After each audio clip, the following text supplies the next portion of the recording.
Today we're taking a first look at the Radical All Mountain Chilli Dog.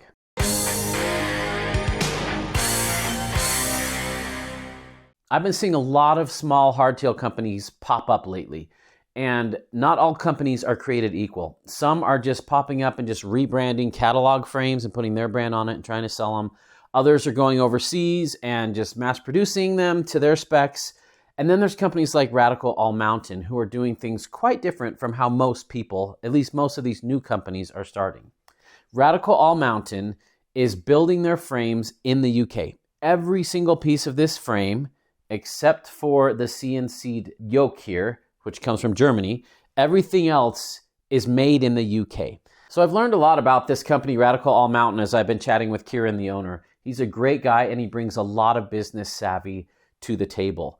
And he's working with a really great frame builder who's building these in the UK, and they're built in small batches. So that means he can keep on refining things and making quick changes without having, a backlog of 200 bikes sitting there with the old Geo or the old cable mounts or whatever, and he's able to adapt quickly to it.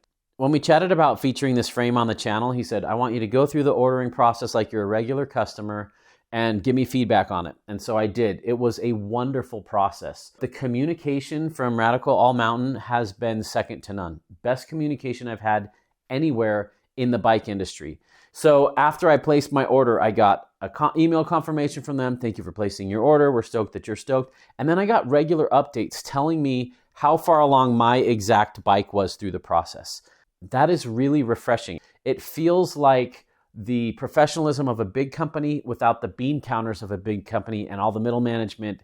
And I don't know, it's a really cool blend between small frame builder vibe and someone who's really got their crap together and communicates extremely well. The Chilli Dog is designed for big sends, high speeds, big hucks, bike parks, enduro racing. This is a shredder. It's slack, it's long, it's low. So this thing wasn't designed to be the lightest bike out there. It's meant to shred and have the ride feel and the strength that they needed.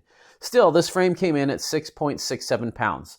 That's about a pound heavier than the lightest steel frames I've seen, like 100 to 120 mil, like lightweight trail bikes. But it's still lighter than some of the really burly steel bikes. So it's kind of right about where I would expect for a steel hardtail built to be shredded like this. The tubing that Radical All Mountain uses is 100% recycled.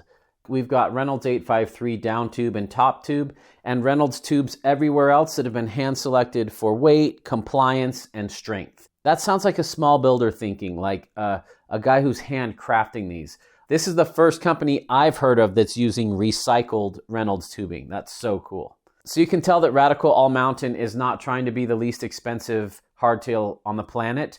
They're trying to make the best UK-built frame with zero compromises. We have full external cable routing except for the dropper, which pops in the down tube, pops back out here. We've got a totally straight seat tube, which means more dropper post insertion, at least up to here where the cable goes in. But you know me, I love external cable routing, and I love it when it's on the underside of the top tube. I think that's the best place for cables. You're not pinching them. They're not getting smashed down here or snagged on anything. They're not interfering with water bottles. And it's the shortest, straightest line from here straight to the dropouts in the back where you got your brake and your derailleur. Really clean routing. A lot of companies will skimp here and only put 2 of these cable ties here instead of 3. It makes a difference. And it looks to me like this has been prototyped enough that enough people have ridden this that they know, oh, let's add another one here. Or let's do this to make the routing a little bit quieter. It doesn't look like a first batch that's kind of cut some corners. We'll see when we build it up, but I'm impressed with what I'm seeing here. They've put a lot of thought into small things that mass production companies don't think of. I'm not able to share all the details. A lot of it's proprietary, but where they're putting welds, where they're putting butting is for strength and the ride feel as well. Like the brace on the seat stay bridge doesn't connect to the seat tube, and I appreciate that. So you've still got the stiffness between the two seat stays, but it's not making the rear end stiffer than it needs to be. Same thing with the yoke in here. And the seat tube is butted as well for a little bit extra compliance. They put a lot of thought into it. It really feels like I'm talking to one of those small custom builders who's built bikes their whole lives, and that the design cues and the design decisions they've made come from someone who really knows hardtails. So I'm so glad to see them thinking about so much of that. A lot of companies, like I said, are just kind of going to overseas and saying, I don't know, give me a hardtail, maybe with some of these numbers, and we'll sell it without a lot of thought into it. I can tell this is a small company that's really passionate about their craft. Look at that tubing shape. It really changes. The camera is not capturing just how incredible this yoke is. So cool. A lot of companies will weld this to the seat to make it stiffer, but they haven't done that here, which is going to give it a little bit more flex. Welds look fantastic. And remember, the look of the welds isn't everything, but it does mean that whoever's welding this has spent a lot of time perfecting their craft.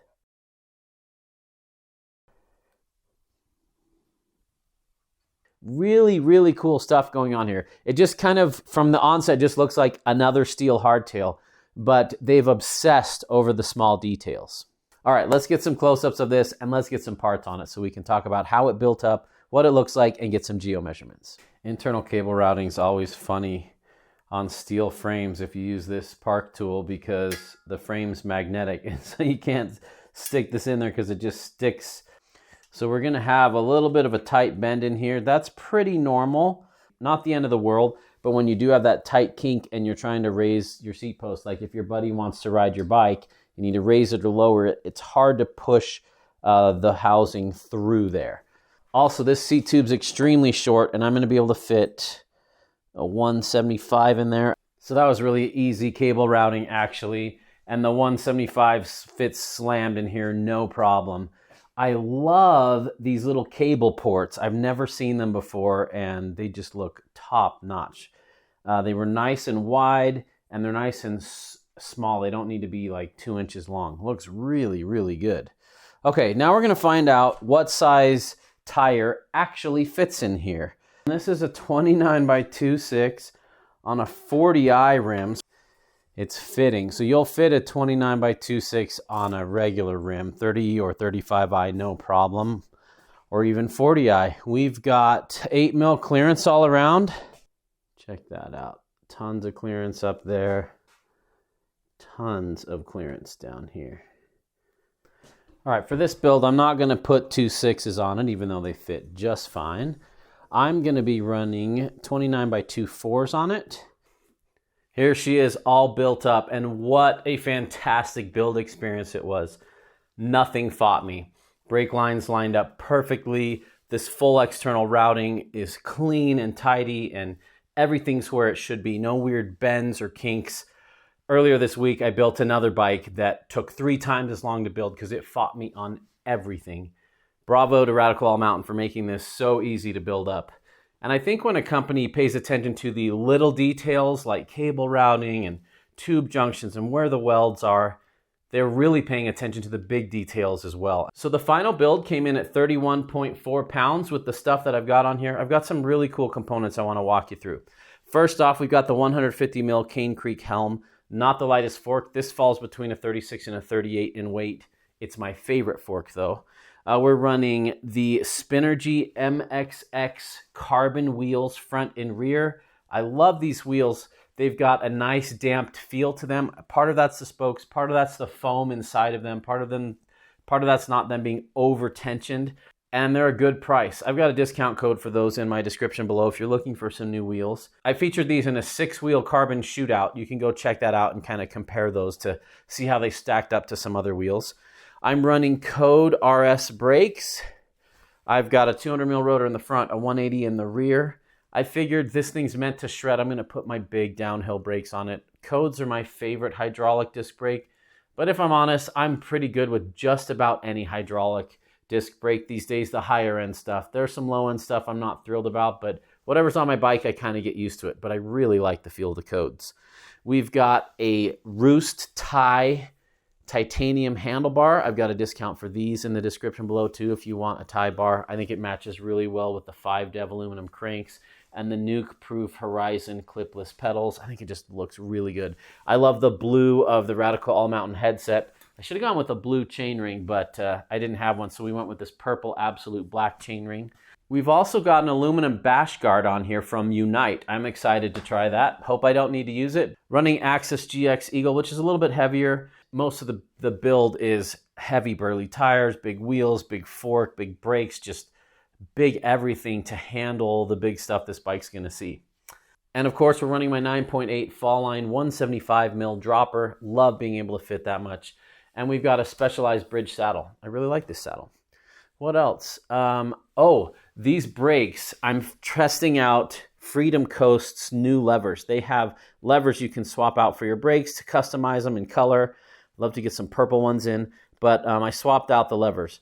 Not a night and day difference where I'm just like, oh man, the performance is so different. But if you like to customize and you like to change things out, check out Freedom Coast stuff. I got a link to them in the description below. They're doing some really neat stuff and they're just getting started. Man, this thing looks radical. Let's throw it on the geometer so we can see what these actual geo measurements are. So the Chilli Dog comes in two sizes, regular and long. This is a regular. It should have about a 455 reach, and the long has a 495 reach, which is quite long. Here we go, head angle. This is what everyone's going to be curious about. With a 150 helm, 63.0 degrees. That is slack. Seat angle. This is going to be actual and effective. 77.2. I'm going to like that. Rear center measures at 425. Actual chainstay is 435, maybe 434.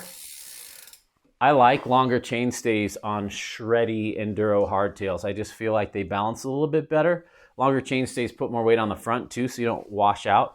Makes it a little bit less playful at slow speeds, but these aren't meant for slow speeds. These are meant at fast speeds and hitting big features.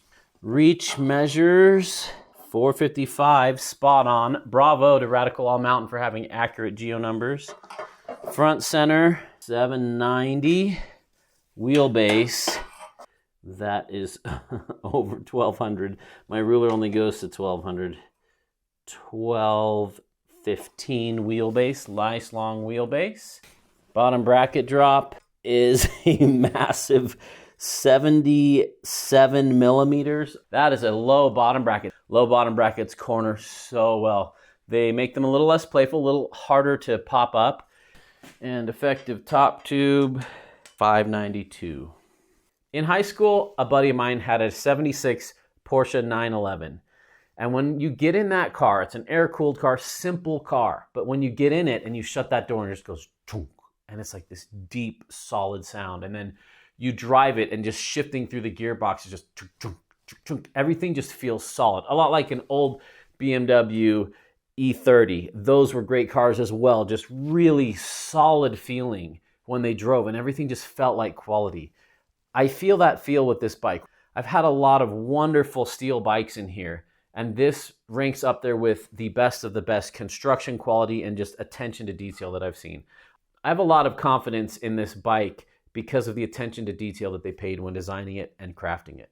This thing's living up to its name on the stand, Radical All Mountain, but we're gonna take it to the trails and see how it rides. Thanks for watching. These videos are a joy to make, and I love educating people about hardtails. If you love hardtails and all things hardtails, give this video a thumbs up and make sure you're subscribed so you don't miss any more content. Thanks for watching. There's a party in the mountains, and you're invited.